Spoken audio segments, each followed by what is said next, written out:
Hi, Sue. Thank you for joining me today for this third video around mental health during Mental Health Week. So, Sue, what's your experience of mental health? Well, firstly, Derek, nice to be asked to do this. Twofold, really.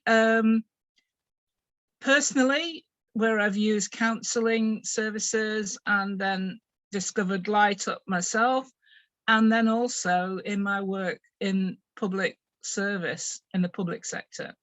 So it's something that is dear to my heart.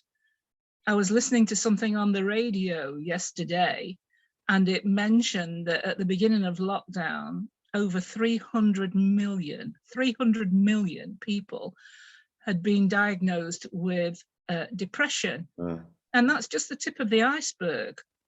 Worldwide, there are millions and millions of people suffering with anxiety and with stress, PTSD. And it made me realize that maybe we should drop the label of mental health and just talk about health. And certainly in the public sector, I have seen people dealing day in, day out with situations that most of us have the luxury of stepping back from or running away from, but the public services all have to step forward and deal with. And that could be the police dealing with anything from a terrorist incident to dealing with someone who's got mental health issues in the community. Or it can be, you know, firemen who are dealing with fires, or perhaps helping search for someone who's suicidal and rescuing them.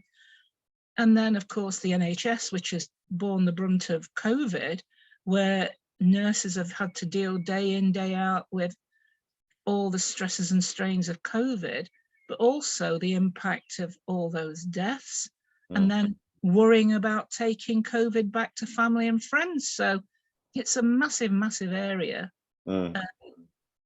And it certainly has impacted my understanding of mental health. And just as I say, this feeling that it should be, we just should refer to it as health rather than mental health. Yeah. Because it's something that at some time will affect absolutely every one of us. Yeah. I mean, we all have mental health at the end of the day. So with that in mind, how has DNA Light Up, or since you've been through DNA Light Up, how has that shifted your perception of mental health, and how do you feel it could be a useful tool for other people? For me, as I say, I'd gone through conventional counselling after my diagnosis with cancer, and it has helped to a degree, but it hadn't really hit the spot as far as I was concerned and what I needed out of it. And the big thing with conventional counselling is you had to wait a long time for it, and then you'd go along to a session, your monthly 1 hour session, and by the time you really got into talking about things and unpacking things that were quite painful, it was right, thank you, come back next month, we'll see you next month. And often felt like I was like left hanging in the air and not really getting anywhere with it, and reliving all those issues didn't actually help me. What I liked about DNA Light Up was the fact that it didn't force me to confront any of those issues. I was able to talk to my activator, and I could bring them up and talk about them if I wanted, but it focused on the way forward, on giving me a positive pathway and giving me tools to help me deal with everything going forward.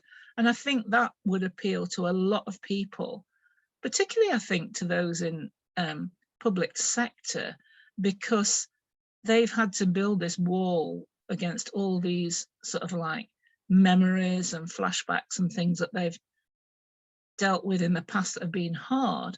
And going forward, they don't really want to think about those things again. You know, they want to move forward. And I think that's why DNA Light Up in particular would be really useful to a lot of people, anybody, but I think particularly to someone who's in that sort of situation, it would be really, really useful. Wonderful. Thank you so much for taking the time today to speak to me, and look forward to next time we see each other. Thank you. It was a delight. Thank you, Derek, as always.